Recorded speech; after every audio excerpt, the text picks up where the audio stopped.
परिवाराकडून सर्वांना ही होळी सुखाची, समृद्धीची आणि आनंदाची जावो अशी ईश्वरचरणी प्रार्थना करतो। होळी हा एक पवित्र सण आहे।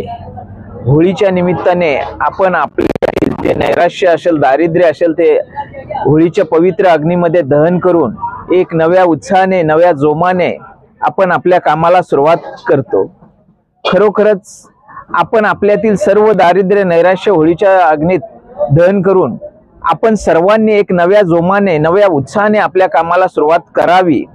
आपल्यातील जे अवगुण असतील ते काढून टाकून आणि एक चांगला आदर्श घेऊन आपण आपल्या जीवनाला सुरुवात करावी अशी मी आपणा सर्वांना विनंती करतो।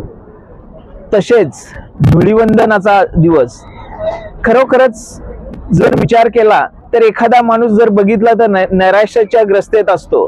त्याचं जीवन हे जसं ब्लॅक अँड व्हाईट आपण चित्रपट बघतो तशा पद्धतीचं असतं। परंतु जर त्याने मनात ठरवलं तर एक कलरफुल होली जशी आपण खेळतो तसे त्याच्या जीवनात आनंदाचे क्षण आणून तो आपलं जीवन हे कलरफुल करू शकतो।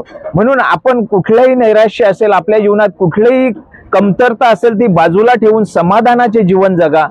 आयुष्यात काहीच नाही, आपण जर मनात ठरवलं तर आपल्याकडे काहीही नसलं तरी आपण आनंदाने जीवन जगू शकतो। त्यासाठी समाधान हे महत्त्वाचं आहे। म्हणून ज्या परिस्थितीत आहेत त्या परिस्थितीत आपलं आनंदाने जीवन जगा, आपल्या परिवारासोबत सुखाने, प्रेमाने राहा, अशा मी सगळ्यांना होळीच्या हार्दिक शुभेच्छा देतो।